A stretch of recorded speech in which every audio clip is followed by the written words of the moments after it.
오늘 우리에게 주시는 하나님 말씀은 사무엘상 21장 1절에서 9절 말씀입니다.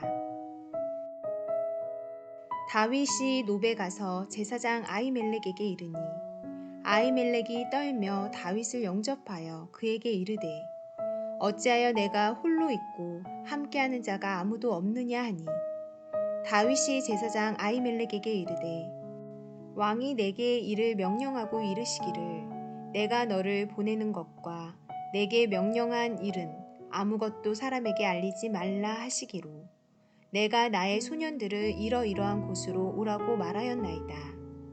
이제 당신의 수중에 무엇이 있나이까? 떡 5덩이나 무엇이나 있는 대로 내 손에 주소서 하니 제사장이 다윗에게 대답하여 이르되 보통 떡은 내 수중에 없으나 거룩한 떡은 있나니 그 소년들이 여자를 가까이만 하지 아니하였으면 주리라 하는지라. 다윗이 제사장에게 대답하여 이르되 우리가 참으로 3일 동안이나 여자를 가까이 하지 아니하였나이다. 내가 떠난 길이 보통 여행이라도 소년들의 그릇이 성결하겠거든. 하물며 오늘 그들의 그릇이 성결하지 아니하겠나이까 하매 제사장이 그 거룩한 떡을 주었으니 거기는 진설병 곧 여호와 앞에서 물려낸 떡밖에 없었음이라. 이 떡은 더운 떡을 드리는 날에 물려낸 것이더라. 그날에 사울의 신하 한 사람이 여호와 앞에 머물러 있었는데 그는 도액이라 이름하는 에돔 사람이요 사울의 목자장이었더라. 다윗이 아히멜렉에게 이르되 여기 당신의 수중에 창이나 칼이 없나이까? 왕의 일이 급함으로 내가 내 칼과 무기를 가지지 못하였나이다 하니 제사장이 이르되 내가 엘라 골짜기에서 죽인 블레셋 사람 골리앗의 칼이 보자기에 쌓여 에봇 뒤에 있으니 내가 그것을 가지려거든 가지라. 여기는 그것밖에 다른 것이 없느니라 하는지라. 다윗이 이르되 그 같은 것이 또 없나니 내게 주소서 하더라.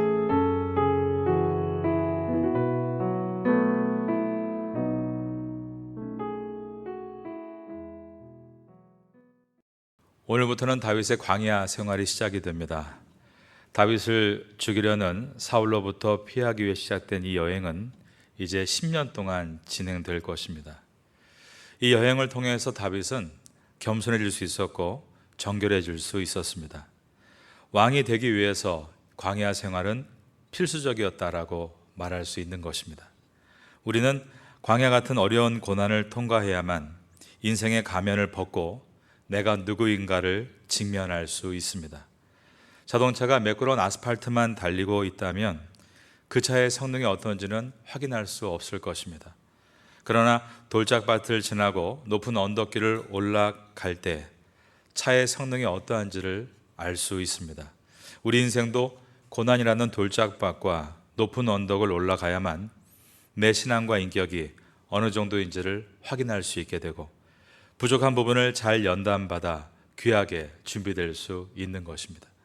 여러분 가운데 광야 같은 고통을 지나는 분들이 계시다면 이제부터 사무엘서에 나오는 다윗의 광야를 통해서 위로를 얻으시고 소망을 만나게 되시기를 예수님의 이름으로 축원합니다. 다윗은 요나단과 안타까운 이별을 하고 사울을 피해 노비라는 곳으로 도망을 칩니다. 놉은 사울이 살고 있는 기브아와 예루살렘 사이에 있는, 그러니까 사울로부터 멀지 않은 곳이었습니다. 다윗이 멀리 도망치지 않았다는 것입니다. 그 이유는 놉이라는 곳이 제사장들이 살고 있는 곳이었기 때문입니다. 다윗은 그 전에 사무엘 선지자와 선지 생도들이 모여있는 라만 나이옷으로 도망을 쳐서 보호를 받은 일이 있습니다. 이번에는 대제사장들이 모여서는 놉으로 도망을 쳐서 신변의 보호를 받으려고 했던 것입니다. 다윗이 놉에 도착하자 제사장 중에 대표격인 아히멜렉이라는 사람이 다윗을 영접합니다. 오늘 본문의 첫 절인 사무엘상 21장 1절을 보겠습니다.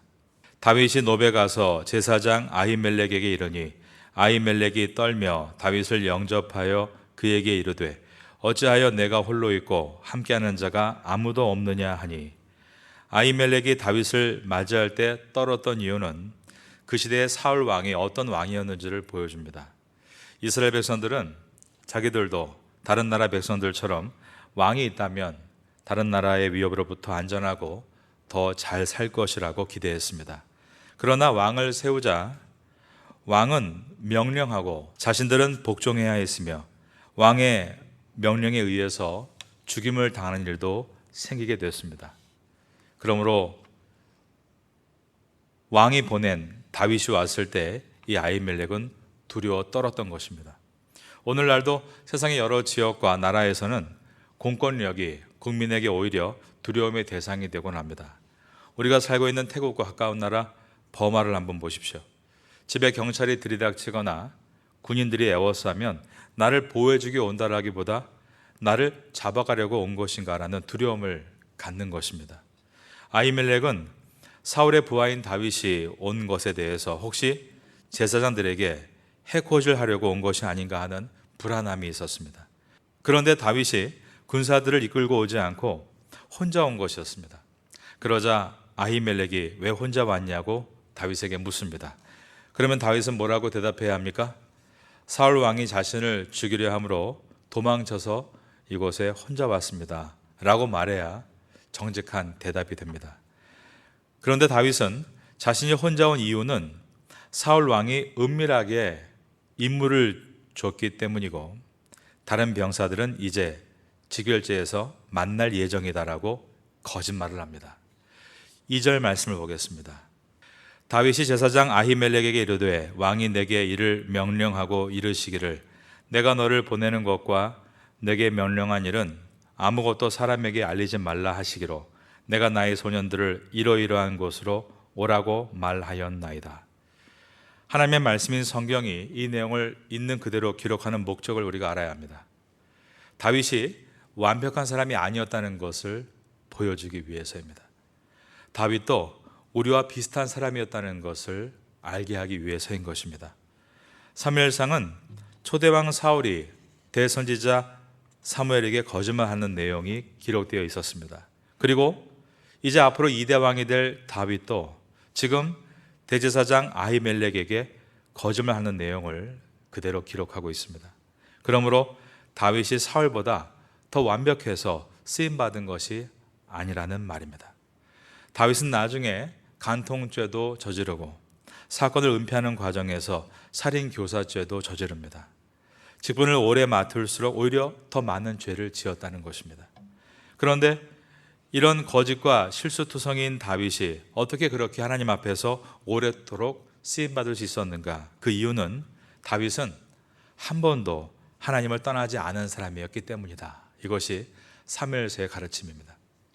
다윗은 실수를 한 번도 안 한 사람이 아니라 하나님을 한 번도 떠나지 않은 사람이었기 때문에 하나님께 끝까지 쓰임받을 수 있었다. 이것이 사무엘서의 가르침인 것입니다. 비록 위기를 모면하려고 거짓말도 하고 안락함에 빠져서 교만한 적도 있었지만 언제든지 하나님의 책망이 그를 찾아오면 그는 거짓과 교만의 자리에서 내려와 하나님 앞에 엎드려 회개기도하는 하나님 중심의 사람이었던 것입니다. 그리고 그 증거가 바로 그가 쓴 시편의 말씀입니다. 그러므로 하나님의 말씀인 사무엘서는 다윗을 미워하려는데 전혀 관심이 없습니다. 실수와 실패를 거듭한 다윗을 하나님께서 어떻게 변화시켜 나가셨는지에 초점을 두고 기록한 것이 사무엘서입니다. 위기 가운데 거짓말하고 편법을 쓰는 다윗을 하나님이 버리지 않으시고 그를 광야 가운데서 훈련시키시고 변화시키셨다는 것은 우리에게 큰 은혜를 줍니다. 왜냐하면 다윗을 변화시킨 하나님은 우리도 또한 변화시켜 주실 수 있는 분이시기 때문입니다. 광야 같은 시간을 통해서 나를 변화시키실 주님을 기대하시고 변의 은혜를 사모하시는 여러분들 수 있기를 예수님의 이름으로 축원합니다. 다윗은 사울이 자신을 죽일지 살려둘지 확인하기 위해 들에서 3일간 머물렀던 일이 있습니다. 요나단과 작별을 하고 노브로 오는 동안 3일 동안 아무것도 먹지를 못한 것입니다. 다윗은 무척 배가 고팠기 때문에 제사장 아히멜렉에게 먹을 것을 좀 달라라고 부탁합니다. 3절입니다. 이제 당신의 수중에 무엇이 있나이까? 떡 5덩이나 무엇이나 있는 대로 내 손에 주소서 하니, 다윗이 떡 5덩이를 달라고 하고 있는데 이스라엘의 떡은 한 덩어리가 우리나라 손바닥만한 떡이 아니라 쟁반만한 떡입니다. 혼자 먹기에는 양이 많은 떡입니다. 다윗이 이렇게 5개를 요구하는 것은 자신의 부하들이 올 것이라고 거짓말했기 때문에 그 연장선이라고 말할 수 있습니다. 그래서 4절에 보면 제사장 아히멜렉은 그러면 너의 부하들이 이 며칠간 깨끗한 행위를 했다면 성막에 올려놓았던 이 진설병 떡을 줄 수 있겠다라고 말합니다. 다윗은 자연스럽게 거짓말을 이어가면서 지금 부하가 없이 혼자인데도 부하들이 먹을 것처럼 말을 합니다. 그리고 그들 모두가 왕의 임무를 수행하고 있는 중이기 때문에 여자를 가까이 하는 것 같은 방탕한 행위가 없이 모두 3일 동안 성결한 상태입니다라고 말했습니다. 제사장이 다윗에게 이것을 물은 이유는 그가 주려는 것이 하나님의 성소 안에 넣어두는 떡, 즉 진설병이었기 때문입니다. 6절입니다. 제사장이 그 거룩한 떡을 주었으니 거기는 진설병 곧 여호와 앞에서 불려낸 떡밖에 없었음이라. 이 떡은 더운 떡을 드리는 날에 물려낸 것이더라. 성막 안에 들어가면 앞에 향단이 있었습니다. 그리고 왼쪽에는 7 촛대가 있었고 오른쪽에 떡상이 놓여 있었습니다. 그 위에 있는 떡을 진설병이라고 불렀는데 하나님의 면전에 놓았기 때문에 면전의 떡, 히브리어로 레헴파님을 번역한 단어입니다. 우리말로 줄진, 말씀, 설, 떡병, 그래서 진설병이라고 번역을 해놓은 것입니다. 떡상에는 12지파를 상징하기 위해서 항상 12개의 진설병을 올려놓았습니다. 6절에 더운 떡이라고 표현한 것은 항상 갓 구운 떡을 올려놓았고 하루가 지나면 식은 떡은 물리고 또 새로운 떡을 올려놓았습니다. 그리고 이 식은 떡은 제사장들이 먹은 것입니다. 그런데 놋땅을 대표하는 대제사장 아히멜렉은 다윗이 너무 배고프니 우리에게 아무거나 먹을 음식을 좀 주십시오라고 요청할 때 우리에겐 음식이 없다. 그러나 우리가 먹는 식은 진설병이 있다.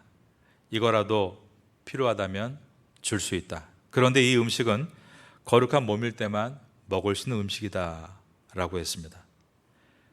만일 너와 내 부하들이 오는 길에 여자를 가까이 하지 않았거나 그 외에 부정한 행동을 하지 않았다면 이것을 나누어 줄 수 있다라고 했습니다. 거짓으로 음식을 구하는 다윗과 다르게 아히멜렉은 정직으로 음식을 나누어 주려고 했던 것입니다. 사실 이 진설병은 율법에는 제사장만이 먹을 수 있다라고 되어 있었습니다. 그러므로 아히멜렉이 우리에게는 너에게 줄 음식이 없다라고 말해도 잘못된 말이 아닙니다. 하지만 아히멜렉은 율법을 활짝 그대로 써서 다윗과 병사들을 죽음에 이르게 하기보다 율법의 정신을 살려서 그들을 살리려고 했던 것입니다. 이 행위에 대해서 훗날 신약시대 때 예수님께서 다음과 같이 칭찬하셨습니다. 그 당시에 예수님의 제자들이 안식일에 너무 배고파서 길가에 있는 이삭을 잘라 먹고 있었습니다. 그랬더니 바리새인들은 이삭을 자르는 것도 추수하는 것이기 때문에 안식일에 절대 해서는 안 된다. 그들이 규정을 어겼다라면서 제자들을 정죄했습니다. 그때 예수님은 하나님은 제사보다 자비를 원하신다라고 말씀하시며 마가복음 2장 26절 이하에서 이렇게 말씀하셨습니다. 그가 아비아달 제사장 때에 하나님의 전에 들어가서 제사장 외에는 먹어서는 안 되는 진설병을 먹고 함께한 자들에게도 주지 아니하였느냐. 또 이르시되 안식일이 사람을 위하여 있는 것이요 사람이 안식일을 위하여 있는 것이 아니니 이러므로 인자는 안식일에도 주인이니라. 율법을 형식으로 지키는 것이 아니라 율법의 정신을 지켜나가는 것이 바로 참된 믿음이다라고 하시며 그 예로 다윗에게 진설병을 준 아히멜렉을 예로 드신 것입니다. 하나님께서 우리에게 율법을 주시는 이유는 하나님을 사랑하고 이웃을 사랑하기 위해 주신 것입니다. 그런데 이러한 율법의 정신을 구약시대에 가장 잘 이해하고 따랐던 이가 바로 아히멜렉인 것입니다. 참 안타까운 것은 교회를 오래 다니면 더 유연해지고 더 넓어져야 되는데 오히려 교회를 오래 다닐수록 더 딱딱해지고 더 좁아진다는 것입니다. 예전에 어디서 읽은 내용인데 과거에는 서울 반포에 홍수가 많이 났다고 합니다. 그러면 고속버스 터미널 지하 상가가 다 물에 잠기곤 했습니다. 물난리가 나면 상인들이 가까운 교회에 찾아가서 교회가 갖고 있는 큰 모터, 물을 뿜는 양수기를 빌리려고 했다는 것입니다. 그런데 그 교회의 대표 장로님이란 분이 이 양수기는 교회에서 쓰는 성물, 거룩한 물건이기 때문에 교회 밖에 나갈 수 없다, 이렇게 어처구니 없는 말을 했다, 그런 글을 읽었던 일이 있습니다. 이것은 율법의 정신을 잃어버리고 거룩의 의미를 잘못 오해하고 있는 것입니다. 사람을 살리는 것이 율법의 정신입니다. 오래전에 파타야 일대에 홍수가 났던 일이 있습니다. 그때 저희 동네도 난리가 아니었습니다. 그런데 저희 교회 건너편 한 마을이 물에 잠겼는데 다급하게 한 밤 7시쯤 연락이 오는 것입니다. 지금 집에다 잠겨서 잠을 잘 수가 없는데 교회에 와서 생활할 수 있겠느냐고 말입니다. 저는 당연히 교회로 와야 한다라고 했습니다. 그리고 20-30명의 수재민들이 교회에서 방마다 들어가 생활을 했습니다. 이런 안타까운 소식을 바로 알리자마자 그날 밤에 여러 교인들이 수건을 들고 나오시고 또 아이들 옷을 싸가지고 오시고 또 어떤 남자 집사님은 퇴근하고 집에 돌아가서 다 씻고 얘기를 듣고 다시 차를 타고 여러 박스의 라면 상자를 가지고 교회로 찾아오시기도 했습니다. 바로 이것이 율법의 정신이고 이것이 복음 아니겠습니까? 예수님은 제사장 아히멜렉의 행위를 칭찬하셨습니다. 여러분도 여러분의 삶 가운데에 율법을 잘 해석하고 거룩을 잘 이해하심으로 예수님께 칭찬받는 삶을 사시기를 바라겠습니다. 이어지는 7절은 뭔가 불안한 일이 벌어질 것을 암시하는 내용입니다. 그날에 사울의 신하 한 사람이 여호와 앞에 머물러 있었는데 그는 도액이라 이름하는 에돔 사람이요 사울의 목자장이었더라. 다윗이 놉당에 와서 대제사장 아히멜렉으로부터 도움을 얻는 장면을 사울의 사람 도액이라는 자가 지금 지켜보고 있다라고 되어 있습니다. 사무엘상에 이 내용을 기록한 이유는 바로 이 한 절의 사건을 통해서 나중에 아히멜렉을 포함한 제사장 85명이 사울에게 죽임을 당하는 사건이 벌어지기 때문입니다. 이것은 거짓말의 결말은 언제나 비극이 될 수밖에 없다라는 것을 보여주는 가르침입니다. 다윗의 거짓말은 분명 남을 해하려는 의도가 아니었습니다. 하지만 다윗은 깨달아야 했습니다. 거짓말이 남을 해하려는 의도가 없어도 엄청난 결과로 돌아올 수 있다는 것을 말입니다. 다윗은 훗날 이 아픈 사건을 계기로 왕이 되고 난 다음에도 늘 정직함에 대해서 씨름하고 생각했던 왕이었습니다. 그래서 사울과 같이 아히멜렉 제사장을 죽이는 것이 아니라 다윗은 나단 선지자가 자신의 거짓을 책망할 때 즉각적으로 인정했고 하나님 앞에 나아가 회개하며 눈물로 기도했습니다. 그 기도문이 시편 51편인데 10절에 보면 하나님이여 내 속에 정한 마음을 창조하시고 내 안에 정직한 영을 새롭게 하소서라고 기도했던 이유는 그가 광야에서 쓰디쓴 실패를 경험했기 때문이었습니다. 하나님은 정직한 사람을 도우신다는 것입니다. 거짓말의 결말은 항상 비극이 된다는 것을 성경은 말씀하고 있는 것입니다. 위기를 피하기 위해서 쉽게 거짓말을 하는 것이 아니라 위기 가운데서도 어렵지만 정직하심으로 위기를 기회로 만들어갈 수 있는 우리의 삶이 될 수 있기를 마지막으로 예수님의 이름으로 축원합니다.